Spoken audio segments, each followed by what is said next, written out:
Welcome back, everyone. We're here today with episode 2522 of the Cabral Concept. This is our second Cabral HouseCall of the weekend, where we will be answering another 6 questions that have come in from the community. Do keep in mind, we are looking at this question. First question, I just opened up my big document of all of your questions that come in from my team that assembles them, and this was from October 1st. So this is debuting the first of the year. So Happy New Year, everyone. This is January 1st as you're listening to this recording. Maybe I'm one of the first people to wish you a Happy New Year. I hope it's your best year yet. I hope it's happy. I hope it's healthy for you and your family. So again, thank you so much as well for tuning into the show. I appreciate your support, really, if you've been a longtime listener or you just started tuning in. Much appreciated, and I really do look forward to this year. So if you can obviously see, we're about 9 weeks, 10 weeks or so behind. We seem to have caught up just a little bit, but oftentimes it takes about 12 weeks to answer your question. What I would love for you just to know this year is if you ever have a question, we literally have amazing health coaches on our team that we hire that are best in class just to answer your questions. And it's free. It's a free service. So you go to cabralsupportgroup.com. It's a private Facebook group. You ask your question in there, gets answered from our team, from the community, and it's a lot of fun too, because we're going to be doing our functional medicine detox in there in just about 8 days that will kick off for the entire month of January. Hopefully, it's going to be right around 50,000 people, the most we've ever had do it to kick off the year. It's going to be amazing. But anyway, let's get into why we are here, and that is to answer our community's questions. All right, first question today is from Whit. Whit says, hello, really appreciate you taking the time to answer these questions. My question is regarding dosage of the Equilife Advanced Collagen Support. I know the directions are 1 scoop a day, but would there be any added benefit to doing more, say 2 or 3 scoops? Also, I hear about certain amino acids that are important for assimilating collagen into the body. Do you think it would be advisable to take amino acids with it? I'm currently loving Ben Greenfield's Keon aminos. Thanks a bunch. You're the best. Thank you, Whit. Appreciate you. Okay, so here's what I want to share. The Equilife Advanced Collagen Support is called Advanced Collagen Support because it uses less animal-based product. It's micronized for easier digestion, and it comes from not 1, not 2, but 3, I always love to say that, patented-based ingredients. So what you're getting is actual science-based formulation of collagen that's lower in histamines. That's always nice, especially for someone like myself who has a genetic predisposition towards mast cell activation syndrome or mastocytosis, whatever you like to refer to it as. And it works. So you don't need to take 10, 20, 30 grams of collagen every day. You can just take 5 if it's a patented version, which shows that it's absorbed better. And it works better for your hair, skin, and nails. Okay, so can you take double? Yes. 2 a day is totally fine. Yes, and it will work better. No doubt about it. You're getting twice as much of easily absorbable collagen, and you will see a difference. You will feel a difference. There's no doubt about it. There's no other collagen like it. Here's the thing. I didn't invent the 3 patented forms of collagen. I just said, oh, these are the very best in class. And at Equilife, we try to formulate best in class. Nobody needs another collagen protein. Like, there's nothing wrong with them, but I'm not going to create something that is already out there and that isn't necessary, right? So we'll get you what you want, which is the actual collagen. So that's the extracts that we use. Is it better to have amino acids with it? Yes, but most people are eating protein during the day. So you don't have to worry too much about that, honestly, because think about it like this. If you're getting at least 60 grams of protein per day, let's say half your body weight in grams of protein per day. Some people are eating 100, 150, whatever it might be. But let's say you're getting 20 at breakfast, 20 at lunch, 20 at dinner. Most people are probably getting a little bit more at lunch, a little bit more at dinner. But anyway, you're getting tons of amino acids. Remember, protein, all the protein you eat, whether it's plant-based or it's animal-based, is made up of amino acids. So you're good. Don't worry about that. I love Ben, though. Ben's fantastic, and his aminos are great, so there's no issues with that whatsoever. You can certainly continue to take them. No issues at all. All right. Lindsay's up next. Hi, Dr. Cabral. I'm a big admirer of yours and can't tell you how much I appreciate all the knowledge you share. Thank you, Lindsay. I have a question about how to best repair DNA damage that's been done from the past 2 years of CT and dental CT. I'm going to reread that line. I apologize. It's mainly for me, not because you did anything wrong or wrote it wrong. I have a question about how to best repair DNA damage that's been done from 2 past head CTs and a dental CT. Got it. I already try to live a low toxin lifestyle when it comes to food and products, but I feel like I should be doing more to irradiate damage possibly done by these CT scans. I'm very concerned with the cancer risk that can be associated with these scans. Thanks so much. Okay. Yes. So you're worried about radiation, and I understand that, and I get it. And, sometimes we have to do these things. Like we have to do what we have to do. At the airport, and I have to travel quite a bit. I travel twice a month. I don't travel during December with my family. I don't travel, a couple other months as well. Usually I don't travel July with my family, meaning like it's just our time. And then other months I travel with my family, but I have to travel quite a bit for work. And they've got those little scanners that you walk through.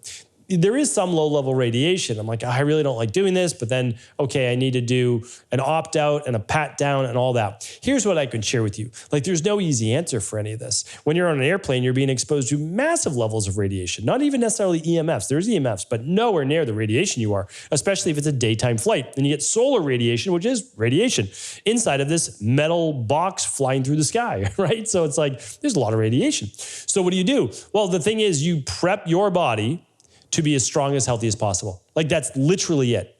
It is the de-stress protocol. The right diet, anti-inflammatory. The right exercise plan, meaning like stress your body, but don't overstress it, right? Then there's stress reduction. Then there's toxin removal. Are you doing functional medicine detoxes? Are you doing something like the daily foundational protocol on a daily basis, right? Okay, then there's toxin removal, functional medicine detox, etc. Then there's emotional balance. There's rest. Are you getting sleep? Are you taking things like the immunity protocol, right? Your vitamin D, your omegas, your vitamin D3, your zinc. And then there's that success mindset. So it's all of these things that you need to be doing all of the time that help. And then of course, part of your diet is your daily intermittent fast. And all of that is really the best that you can do. And I would also say sauna is very, very helpful as well. All right. Danielle's up next. Dear Dr. Cabral, I have a family member who was diagnosed with stage 3 uterine cancer that reached the lymph nodes. I'm attempting to search for an IHP that has experience working with cancer patients on the integrativehealthpractitioner.org website, but that level of information is hard to find. Do you have any recommendation of an IHP, naturopathic functional medicine physician with experience working with cancer patients? If you don't know of anyone, can you recommend how to go about the search? Would like to find someone who can work alongside her oncologist and primary care doctor. Any assistance would be helpful. Thanks. Yeah, happy to help. And we can't list that, unfortunately, on the IHP website. You can't actually say that you work with cancer patients. That's not legal. You can't do that unless you are a licensed physician. So what I would share with you is this, and I've shared this many, many times. There's a lot of great resources out there, and I have many podcasts on them as well. But cancertutor.com is a good place to look. The Gerson Institute is another good place to look. An intermediary between like conventional medicine and some natural health, a little bit, not a lot, but a little bit, is Cancer Centers of America. And then there's a lot of support groups with cancer and natural health that you'd be able to find as well. Now, I can tell you this, an IHP level 2, and especially an IHP that has gone through mastery, is going to be very helpful for overall natural health. So they can work with you with all the underlying imbalances, which is extremely important with cancer. So that's what I do. I do support. I'm not trying to cure the body of cancer. I'm trying to get the body as healthy as humanly possible so that cancer can't live in that body, okay? So hopefully that sends you in the right direction.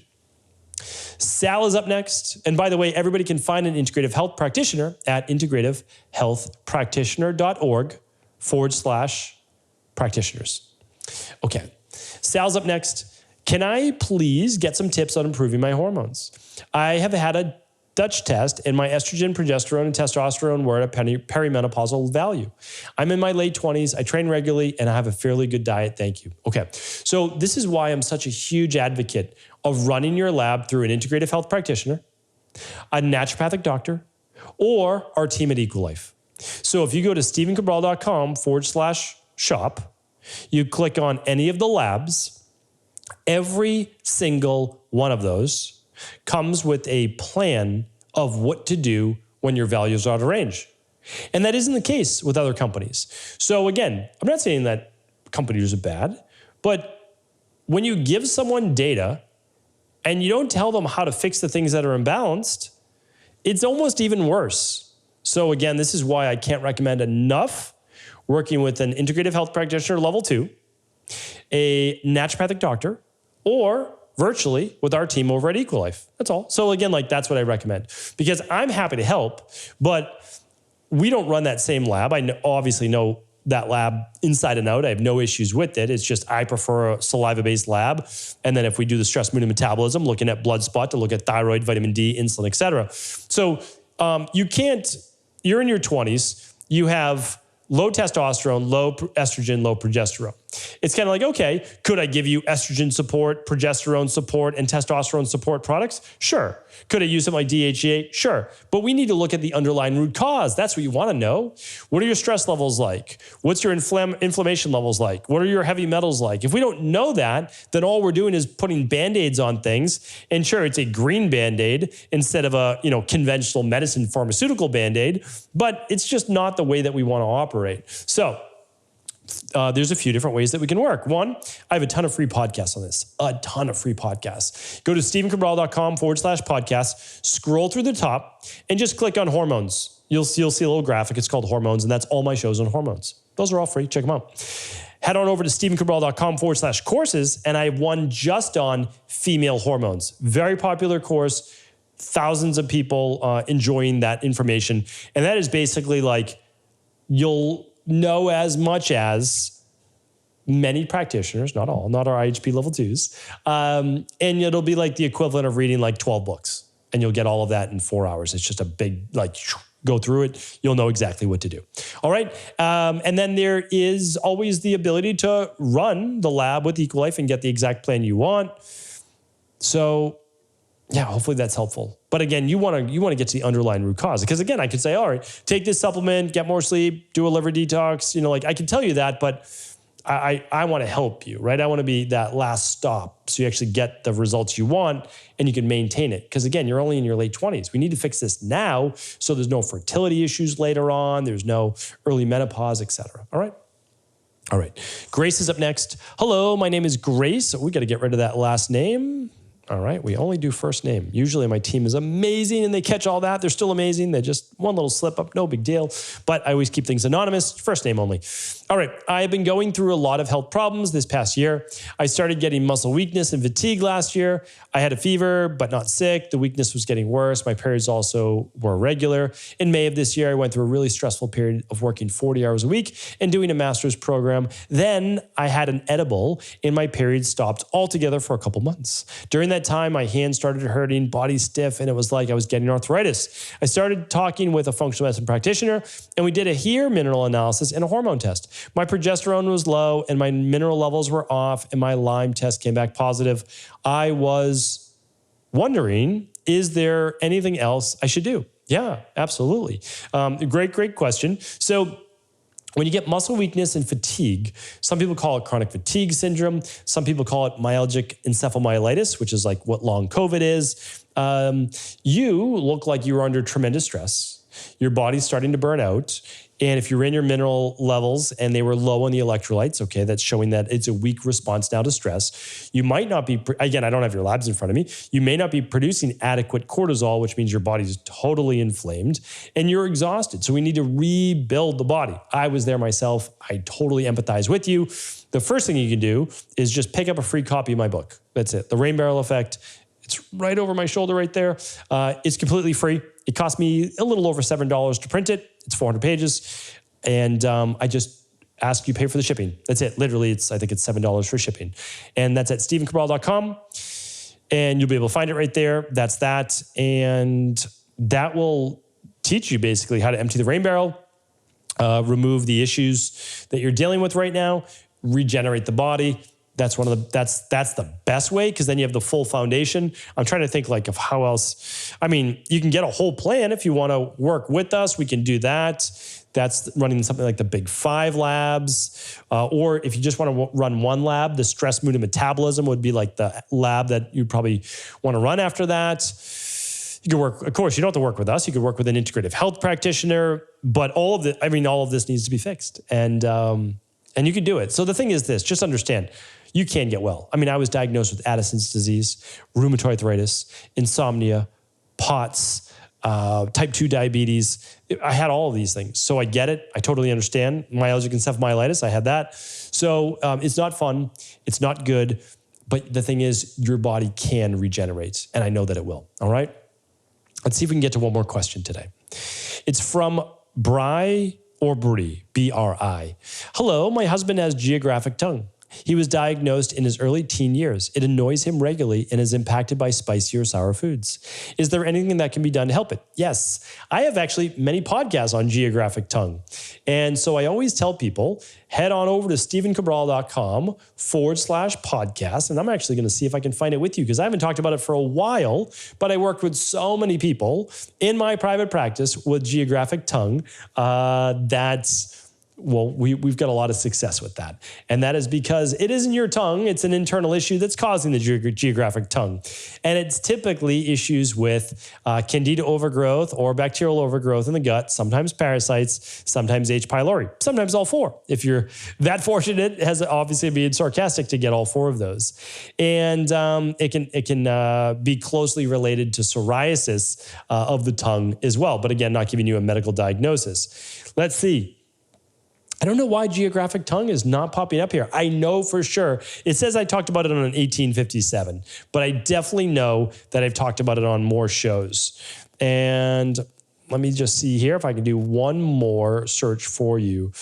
And no, that's not narrowing down again. All right, well, let's just go over geographic tongue. So geographic tongue, when you stick out your tongue, basically it looks like the skin is wearing away. It almost looks like ringworm on your tongue, which is kind of a dead giveaway then. Things that look like ringworm are often yeast and candida related, all right? And so when you eat these spicy foods, sour foods, whatever it is, they are heating, and that causes, for some people, inflammation or a greater level of inflammation in the body. In Ayurveda, they call it more of a pitta-based disturbance, but the disturbance, the imbalance already has to be there, right? So it's often an imbalance with maybe H. pylori in the stomach, yeast overgrowth in the intestines, bacterial overgrowth in the intestines, or maybe even parasites as well. So the very best thing that you could do is run the gut bundle. I don't often talk about it, but this is without a doubt, hands down, the very best thing that you could do. The bacteria and parasite stool test, that's the number one to run for your husband. Then the candida metabolic and vitamins test, that's number 2, because that tests for yeast and candida. And then number 3 would be the IgG food sensitivity test. So all of those I would run. That's the gut bundle. You'll learn everything that you need to about the digestive system, and you'll get a plan. Like that's the thing. When you run the labs with our team or an IHP level 2, you get a plan. And that's what matters, the plan. The data matters, sure, because then you can customize it. But what you really want is like, how do I get well? So I don't have to deal with this forever. And all it means is that your husband in his teens took antibiotics or something that caused this overgrowth. Like for me, I took 3 years of antibiotics, which is crazy, but that's what my dermatologist put me on. And I had massive candida and yeast overgrowth. I had some geographic tongue, not terrible, but I certainly had some. I had ringworm on my elbow. So again, I understand. I know where you're coming from, but all of these things can be fixed. I don't have geographic tongue anymore. Don't have ringworm anymore, any of those things. So we'd be happy to help, obviously. So hopefully all this was helpful. All the labs, all the protocols, everything we do is at stephencabral.com/shop. And of course, you're always welcome to work with any other practitioner. Integrative health practitioners are amazing. You can find them at integrativehealthpractitioner.org. What you can also do is learn more on any of my podcasts, read my book, The Rain Barrel Effect, whatever works for you. We are here to help. So thanks everyone for tuning in. I appreciate you. Happy New Year. And I'll be back tomorrow on our Mindset and Motivation Monday, a great way to start the new year. Take care.